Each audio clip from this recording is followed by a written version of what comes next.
उकवा से बालाघाट नया साल मनाने आए युवक को अति आत्मविश्वास दिखाना उस वक्त महंगा पड़ा जब वह छोटे पुल को मोटरसाइकिल चलाते हुए पार कर रहा था।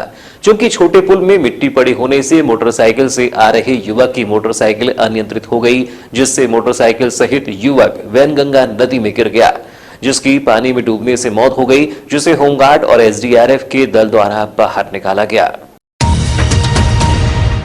हालांकि इससे पूर्व दो लोगों ने नदी के तेज बहाव में बह रहे शव को थामे रखा था, लेकिन वह किनारे नहीं ला पा रही थी। घटना की सूचना पर पहुंचे होमगार्ड और एसडीआरएफ की टीम ने सहयोग से रस्सा लाइफ जैकेट का उपयोग करते हुए शव को निकाला। बताया जाता है कि उकवा निवासी 24 वर्षीय युवक भुवनेश बड़ोले बालाघाट में रह चुका है और वर्तमान में उसका छोटा भाई यहां रहता है, जिसके पिता सोसाइटी में सेल्समैन हैं और माता परसवाड़ा जनपद पंचायत की जनपद सदस्य हैं।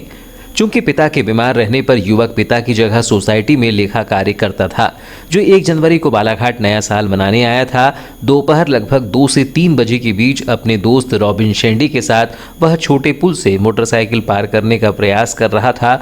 हालांकि उसका दोस्त उतर गया था और उसने उसे समझाया भी था कि वह यहाँ से न निकले, लेकिन वह उसकी बात न मानते हुए मोटरसाइकिल लेकर पुल पार कर रहा था। इस दौरान ही मोटरसाइकिल के अनियंत्रित होते ही वह मोटरसाइकिल सहित छोटे पुल से वैनगंगा नदी में जा गिरा, जिससे गहरे पानी में डूबने से उसकी मौत हो गई।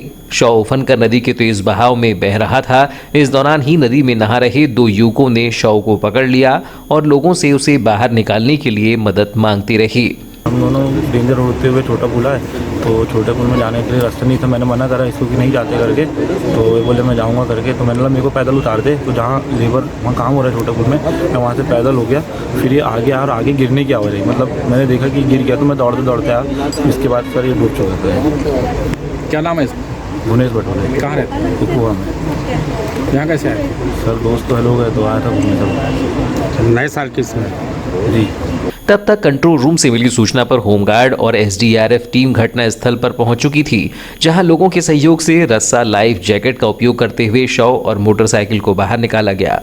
इस दौरान होमगार्ड और एसडीआरएफ की रेस्क्यू टीम सहायक उप निरीक्षक महेश कुमार उइके, एचएसएम मनोज कुमार देशमुख, सीक्यूएम फागुलाल निवारे, हवलदार राम भरोसे, आशु मेश्राम, एसडीआरएफ योगेश बघेल, घनश्याम सोनेकर, लक्ष्मीचंद कटरे, सैनिक सोहन लाल, वाहन चालक मोलेंद्र आड़े और देवेंद्र गेडाम उपस्थित थे। होमगार्ड और एसडीआरएफ की रेस्क्यू टीम द्वारा नदी से बाहर निकाले गए युवक के शव और मोटरसाइकिल को कोतवाली पुलिस ने बरामद कर लिया है, जहां वाहन को थाने भिजवा दिया गया। वहीं युवक के शव को पीएम के लिए जिला अस्पताल लाया गया। आज मृतक भुवनेश बड़ोले अपनी मोटरसाइकिल CG09 JK 5807 से ये नदी, छोटी नदी पुलिया जहाँ पे काम चल रहा था, उसको पार कर रहे थे। पार करते वक्त गाड़ी का संतुलन बिगड़ने से नदी में गिर गए थे, जिनकी लाश काफ़ी तलाश करने के बाद निकली है, जो नदी में डूबने से मृत हो गए। प्रथम दृष्टया क्या नज़र आ रहा है? प्रथम दृष्टया गाड़ी को निकालते वक्त लापरवाही से स्वयं ही स्लिप खा के गिरे हैं। वारासिवनी थाना क्षेत्र के ग्राम पंचायत रमरमा में नए वर्ष पर पिकनिक मनाने गए 25 वर्षीय युवक सेल्फी लेने के दौरान झरने में गिरने से गंभीर रूप से घायल हो गया, जिसके बाद घायल युवक को सिविल हॉस्पिटल में लाया गया, जहां घायल का प्रारंभिक उपचार करने के बाद गंभीर स्थिति को देखते हुए उसे जिला चिकित्सालय रेफर किया गया है। बताया जाता है कि रामपैली के पिपरिया गांव निवासी रिंकू ठाकरे उम्र 25 वर्ष अपने 2 अन्य मित्रों किरण राउत और विकास निवारे के साथ बाइक से धार्मिक स्थल रमरमा गए हुए थे, जहां पर रिंकू बहने वाले झरने के पास ऊंची पहाड़ी से गिरते पानी की सेल्फी ले रहा था। इसी दौरान उसका संतुलन बिगड़ जाने से वह करीब 20 फीट ऊंचाई से सीधे नीचे गिर गया, जिससे उसकी कमर सहित अन्य शरीर के हिस्सों में घातक चोटें पहुंची है। युवक के पहाड़ी से गिरने की खबर लगते ही वारासिवनी टीआई कैलाश सोलंकी पुलिस बल और एम्बुलेंस के साथ तत्काल मौके पर पहुंचे और घायल युवक को अपने पुलिस वाहन से तत्काल वारासिवनी अस्पताल में लाकर भर्ती करवाया गया, जहां बीएमओ डॉक्टर रविंद्र ताथोड़ ने घायल का उपचार किया, लेकिन उसकी बिगड़ती हालत को देखते हुए उन्होंने घायल को प्राथमिक उपचार के बाद तत्काल जिला चिकित्सालय रेफर कर दिया है। प्रतिवर्षानुसार इस नवीन वर्ष के उपलक्ष्य में शनिवार को जिला मुख्यालय के निकटतम ग्राम गोंगलई में मां अन्नपूर्णा कोठी पाठ धाम के लिए भव्य चुनरी यात्रा निकाली गई, जो ग्राम गोंगलई के हनुमान चौक से प्रारंभ होकर मां अन्नपूर्णा देवी के कोठी पाठ धाम गड़दा बुढ़ैना पहुंची, जहां माता रानी को चुनरी अर्पित की गई। इस संदर्भ में गोंगले निवासी मुकेश गजभिये ने बताया कि माता रानी के प्रकट दिवस और अगहन मास में प्रतिवर्ष भव्य चुनरी यात्रा का आयोजन किया जाता है, तो वहीं पूरे मास माता रानी की भक्तिभाव से पूजा अर्चना भी की जाती है। जहां नए वर्ष के प्रथम दिन पूरे विश्व में अमन शांति की प्रार्थना हेतु भक्तिभाव एवं आराधना के साथ प्रतिवर्ष 1 जनवरी को गोंगले ग्राम से भक्तिमय माहौल में ग्रामीणों के सहयोग से चुनरी यात्रा निकाली जाती है। जहां कीठी पाठ धाम गढ़दा बुढ़ैना पहुंचकर माता रानी मां अन्नपूर्णा देवी को चुनरी भेंट कर अमन शांति के लिए प्रार्थना की जाती है।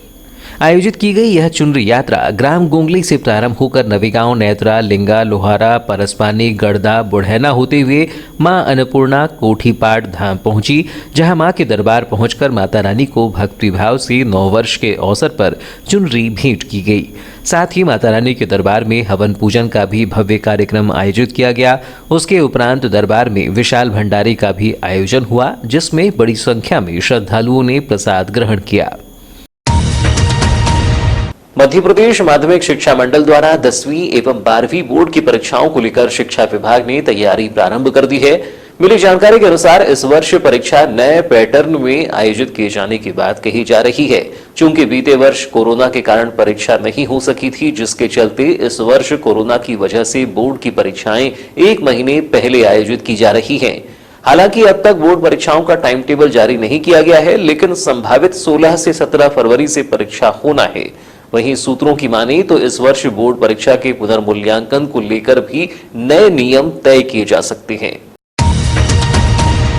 एक जानकारी के अनुसार इस वर्ष 10वीं एवं 12वीं बोर्ड में नियमित और स्वाध्याय मिलाकर 47,633 परीक्षार्थी परीक्षा में बैठेंगे। फिलहाल अभी केंद्रों की औपचारिक घोषणा नहीं हो सकी है, लेकिन 131 से 132 केंद्र बनाए जा सकते हैं, जहां परीक्षार्थी बैठकर परीक्षा देंगे। इस परीक्षा में बैठने वाली 10वीं बोर्ड के परीक्षार्थियों में नियमित 26,582 एवं स्वाध्यायी 988 परीक्षार्थी हैं।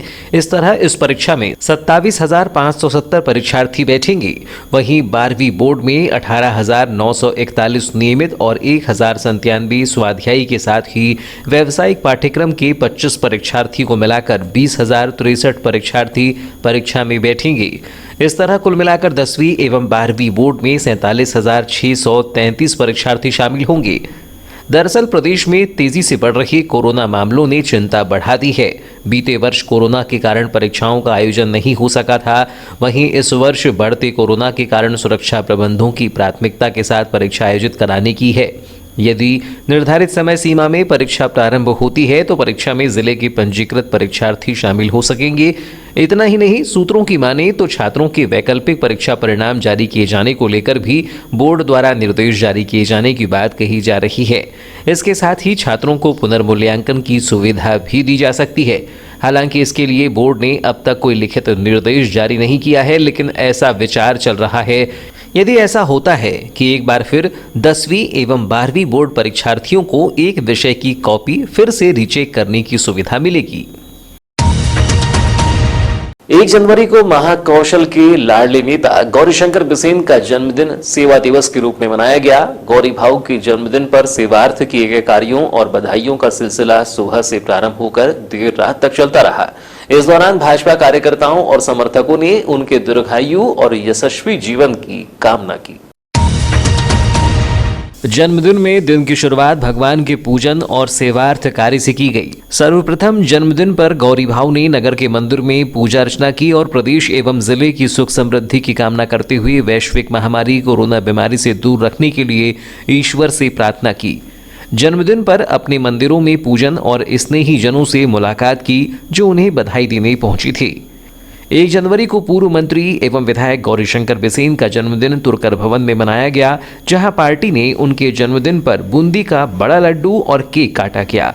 इस दौरान भाजपा जिलाध्यक्ष रमेश भटेरे, सांसद डॉक्टर ढाल सिंह बिसेन, पूर्व नगर पालिका अध्यक्ष रमेश रंगलानी, मौसम बिसेन, सुरजीत सिंह ठाकुर सहित बड़ी संख्या में पार्टी पदाधिकारी, कार्यकर्ता और गौरी भाऊ के चाहने वाले थे।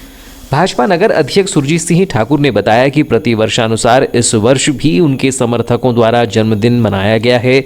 वे एक सरल सहज व्यक्तित्व के धनी हैं। महाकौशल के जननेता गौरी भाऊ के जन्मदिन पर उनके चाहने वाले उन्हें बधाई देते हैं। हमारी प्रार्थना है कि ऐसे व्यक्तित्व का जीवन दीर्घायु और शतायु हो ताकि बालाघाट के विकास की रफ्तार ऐसे ही चलती रहे।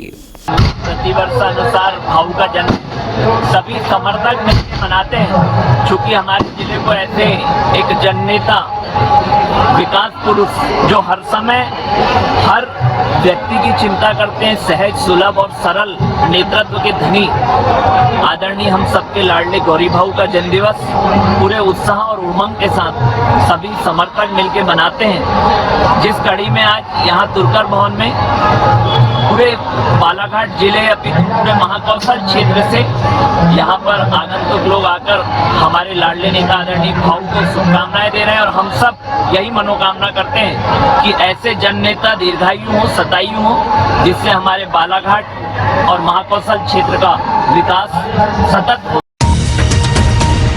जिले के प्रतिष्ठित और अपनी अलग पहचान रखने वाले समाजसेवी एवं मध्य प्रदेश फुटबॉल संघ के अध्यक्ष त्रिलोकचंद कोचर का 1 जनवरी को जन्मदिन सेवा भाव के रूप में मनाया गया। उनके जन्मदिन पर हम फाउंडेशन आदिवासी गांव टिटवा पंचायत के कचूरना में स्वास्थ्य शिविर का आयोजन किया गया, जहां ग्रामीणों के स्वास्थ्य की जांच की गई और आवश्यकता अनुसार दवाओं का वितरण किया गया। वहीं जरूरतमंद लोगों को कंबल, कपड़े एवं खाद्य सामग्री का वितरण भी किया गया।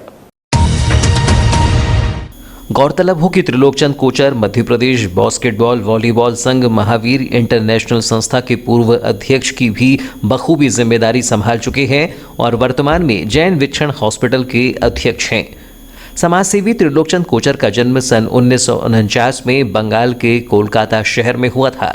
वे बालाघाट जिले में सन 1975 में आए और यहाँ की प्यार मोहब्बत से अभिभूत होकर उन्होंने बालाघाट को ही अपनी कर्म भूमि बनाकर यहाँ बस गए। वे लंबे समय तक कांग्रेस की कोषाध्यक्ष भी रह चुके हैं। समाज में स्वास्थ्य के क्षेत्र में उनके द्वारा अनेक शिविरों का आयोजन किया जा चुका है, जिनका 1 जनवरी को 73वां जन्मदिन आदिवासियों के बीच मनाया गया। प्रति वर्षानुसार इस वर्ष भी उन्होंने अपने जन्मदिन पर बालाघाट से 35 किलोमीटर दूर टिटवा पंचायत के कचूरना ग्राम में आदिवासी भाइयों के बीच पहुंचकर निःशुल्क स्वास्थ्य शिविर एवं कंबलों का वितरण किया। हम फाउंडेशन के जिलाध्यक्ष एवं नेकी के दीवार के सचिव यूनुस खान पप्पा भाई ने बताया कि समाजसेवी त्रिलोकचंद कोचर के 1 जनवरी को जन्मदिन पर कचूरना गांव में आदिवासियों के बीच में कंबल, कपड़े एवं खाद्य सामग्री का वितरण किया गया, जिसे पाकर आदिवासियों के चेहरे खिल उठे। और आज हम लोग बालाघाट से 35 किलोमीटर दूर टिटवा पंचायत के आदिवासी गांव कचूरना में त्रिलोक कोचर साहब का जन्मदिन मनाने के लिए आए हैं। किस तरह यहाँ जन्मदिन मनाया गया है? असली में विगत 7-8 साल से त्रिलोकचंद कोचर साहब हमारे संस्था को याद करते हैं और हम उनका जंगल में ही आदिवासी बहन भाइयों के बीच में उनका जन्मदिन मनाते हैं। वैसे तो 1 जनवरी को बहुत सारे लोगों का जन्मदिन होता है, सेलिब्रेट करते हैं, पर ये खुशी जो है गरीब आदिवासी बहन भाइयों के बीच में मनाने में उसका एक आनंद अलग होता है, उसकी एक अनुभूति अलग है। वो हमको कंबल देते हैं, हम फिर गांव के लोगों को चिन्हित करते हैं और कंबल, कपड़े, खाद्य सामग्री बांटकर अभी आपने देखा है कि बहुत ही मोहब्बतों के साथ उस जन्मदिन को मनाते हैं। इस दौरान नेकी की दीवार, हम फाउंडेशन, उपभोक्ता संरक्षण समिति, विक्षण जैन हॉस्पिटल के लोग मौजूद थे। यहाँ डॉक्टर क्षमता रानी पवार, डॉक्टर एम नेमा, डॉक्टर ओम प्रकाश नाग, मुलायम जैन, संतोष असाटी, सुरेश रंगलानी, चिनू जैन, आनंद दुबे, सुरेश टांक, सुभाष गुप्ता, तपेश राठौर, SDO शर्मा, गोपाल श्रीवास्तव, संदीप नेमा, वकील शंकर, रामलाल उइके सहित अन्य लोग उपस्थित थे।